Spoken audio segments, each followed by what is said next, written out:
Today we are talking about emptiness. So, We're here with PJ, PJ Reese and Kirk. Go ahead. what is your take on emptiness or nothingness, if you would rather word it that way? Me being a mere mortal, I can only tell you what I've heard from people smarter than me or more wiser than me. Because emptiness and nothingness is, tell me if I'm wrong, we've all heard this. This is who we are.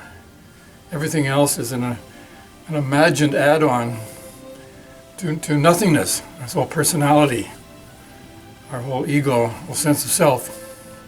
Something that arises in this nothingness, right? This is basic. This is basic. This is basic Zen. This is basic religious stuff. The basis of all religions. We are nothing, but the human mind creates concepts, creates this castles in the sky. And this is how we live in this imaginary world.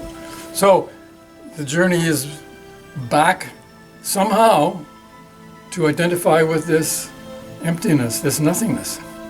That's why I am an advocate of loss. Not that I want loss, but to acknowledge it and not run from it, but in fact make a discipline of acknowledging loss whenever it's happening and somehow embrace it, because that's a step closer to who we really are.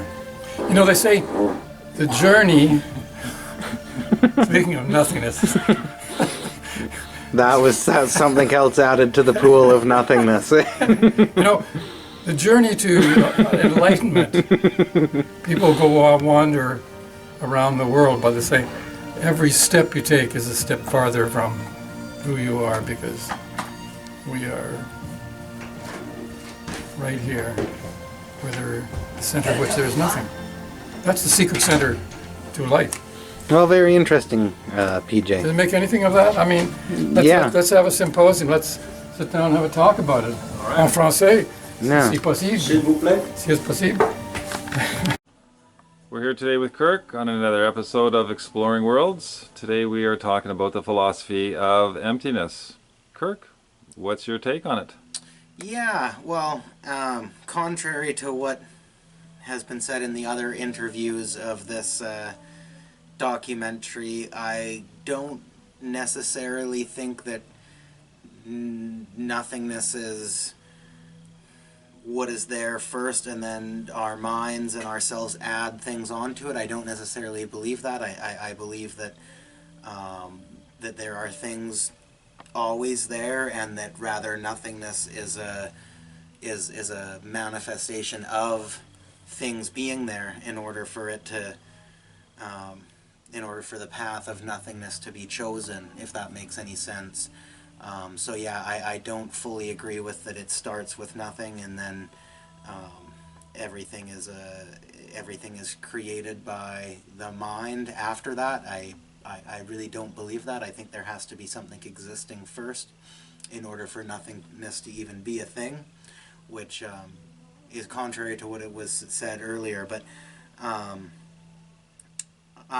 the way I look at it, though, as somebody who's really into nature and wildlife, I almost kind of consider myself a wildlife documentarian in a way, and I like talking about philosophical subjects and stuff like that as just a hobby. But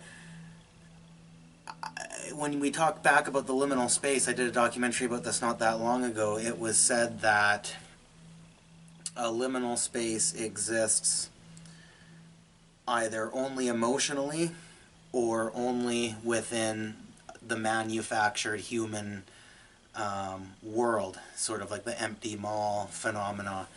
And I said in my documentary that makes perfect sense, but I think that it exists mainly emotionally, and it definitely has its place within the construct of human civilization. But I do believe that nature created its own liminal space or its own version of nothingness, and I believe that to be the ocean, to be the sea. When you think about it in the sense of nature, and I'm not talking about like a coral reef where there's all bright colors everywhere and colorful fish and bright blue water gleaming in the sun and all that kind of stuff. I'm talking about like the abyss. I'm talking about like the cold, dark North Atlantic or something like that, where of course there is life there.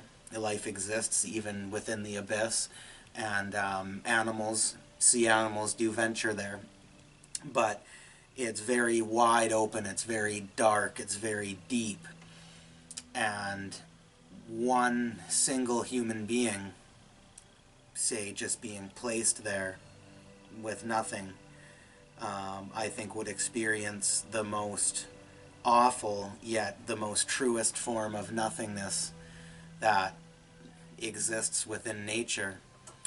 And I believe that it really is nature's creation of nothingness is the abyss in the ocean. And I think that in order for that to be created, there would have to be lots of other things existing around it first.